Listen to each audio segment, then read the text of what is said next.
రుణమాఫీ గురించి అధ్యక్ష చాలా చెప్పారు అధ్యక్ష. రైతులు కూడా చాలా పాపం ఎదురు చూస్తూ ఉన్నారు.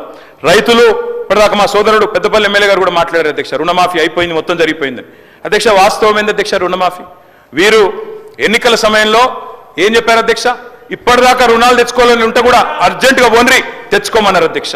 తెచ్చుకోమంటే డిసెంబర్ 9 నాడు సంతకం పెడతాం, 2 లక్షల రుణాలు తెచ్చుకొని మేము మొదటి సంతకమే దాని మీద పెడతామని చెప్పి 2023 డిసెంబర్ 9 మొదటి సంతకం అన్నారు. ఏకకాలంలో రుణమాఫీ అన్నారు, ఒకటే పెన్ స్ట్రోక్ తో చేసేస్తా అన్నారు. కానీ అధ్యక్ష జరిగింది ఏంది అధ్యక్ష? ఈరోజు ఈ రాష్ట్రంలో SLBC వీరు ప్రభుత్వం రాగానే డిసెంబర్ 7 SLBC పెట్టారు, state level bankers committee meeting పెట్టారు. State level bankers committee meeting పెడితే అధ్యక్ష అందులో బ్యాంకర్స్ చెప్పినారు మొత్తం 2 లక్షల వరకు రుణమాఫీ చేయాలి అంటే 49,500 కోట్లు కావాలని చెప్పినారు. మరి ప్రభుత్వం ముఖ్యమంత్రి గారు చెప్పినారు, బయట ఎక్కడో మాట్లాడుతూ మైక్లో చెప్పారు, ఆ రికార్డు కూడా ఉంది, కావాలంటే ప్లే చేయమంటే చేస్తా అధ్యక్ష మీరు అనుమతిస్తే.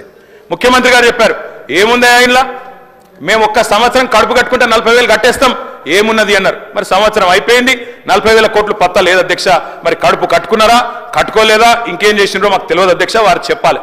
అదేవిధంగా అధ్యక్ష 40,000 కోట్లు అన్నారు ముఖ్యమంత్రి గారు, SLBC 49,500 అన్నది, ముఖ్యమంత్రి గారు 40,000 అన్నారు. మళ్ళా వెంటనే కేబినెట్ కాడికి వచ్చే వరకు 31,000 కోట్లు అయింది.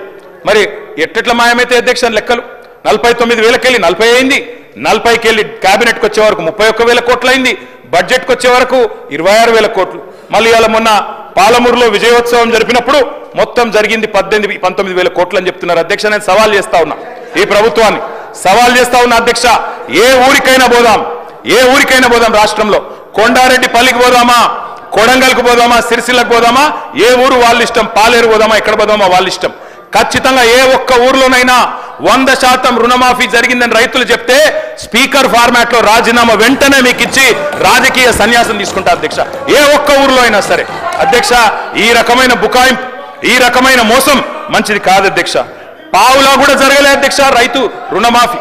49,500 కోట్లు అని చెప్పి ఇప్పటి వరకు 12,000 కోట్లు కూడా చేయకుండా తప్పించుకునే ప్రయత్నం చేస్తా ఉన్నారు.